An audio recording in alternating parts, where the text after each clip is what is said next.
أكبر لا إله إلا الله والله أكبر ولله الحمد الله أكبر لا إله إلا الله والله أكبر ولله الحمد الله أكبر لا إله إلا الله والله أكبر ولله الحمد الحمد لله الذي هدانا لهذا وما كنا لنهتدي لولا أن هدانا الله الله أكبر لا إله إلا الله والله أكبر ولله الحمد ونشهد أن لا إله إلا الله وحده لا شريك له ونشهد أن سيدنا ومولانا محمدا عبده ورسوله الذي هدانا إلى دار السلام الله أكبر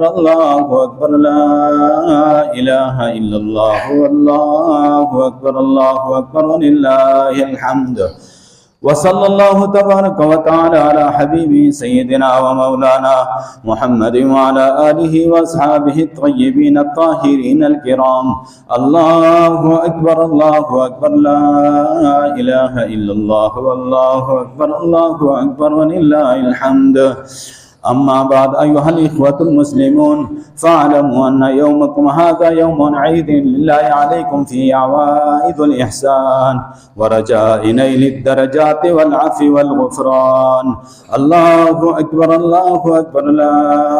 إله إلا الله والله أكبر ولله الحمد قال النبي صلى الله عليه وسلم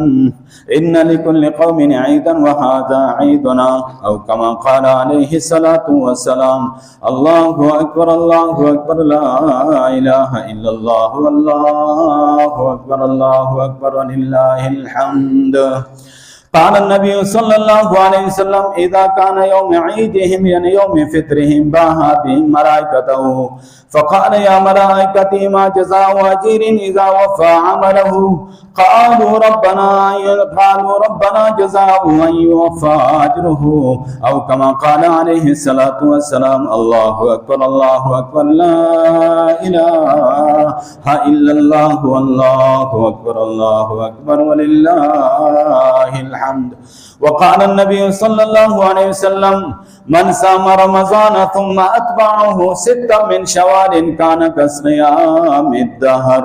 أو كما قال عليه الصلاة والسلام الله أكبر لا إله إلا الله والله أكبر ولله الحمد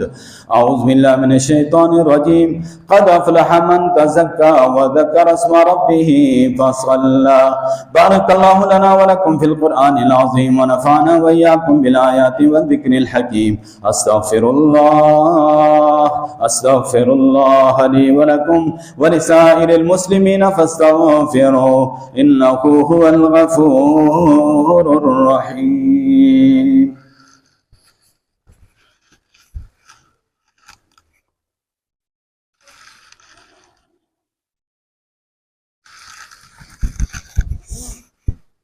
الله أكبر لا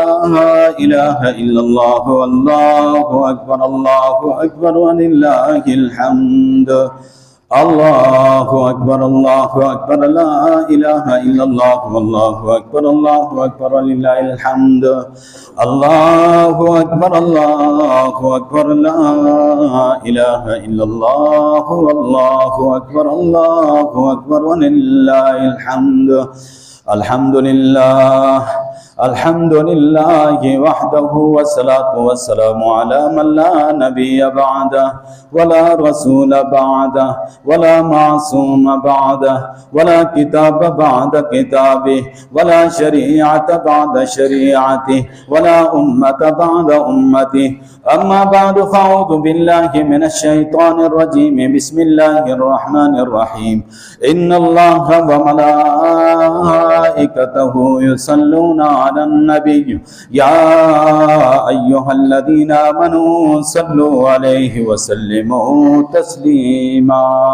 اللهم صل على سيدنا ومولانا محمد عبدك ورسولك وصل على المؤمنين والمؤمنات والمسلمين والمسلمات وبارك على سيدنا ومولانا محمد وأزواجه وذرياته قال النبي صلى الله عليه وسلم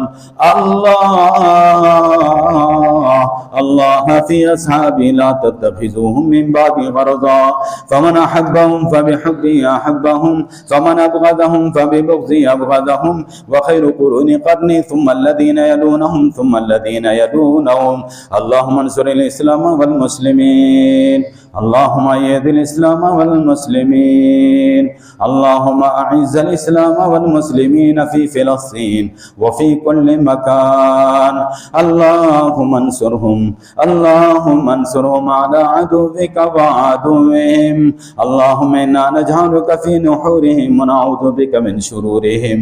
اللهم اهلك الكفرة اليهود والهنود والنصارى ومن والاهم وساعدهم اللهم أنزل بهم بأسك الذي لا ترده عن القوم المجرمين اللهم شتت شملهم اللهم دمر ديارهم اللهم خالف بين كلمتهم اللهم زلزل أقدامهم اللهم أنزل بهم بأسك الذي لا ترده عن القوم المجرمين إن الله يأمر بالعدل والإحسان وإيتاء ذي القربى وينهى عن الفحشاء والمنكر والبغي يعظكم لعلكم تذكرون فاذكروني أذكركم واشكروا لي ولا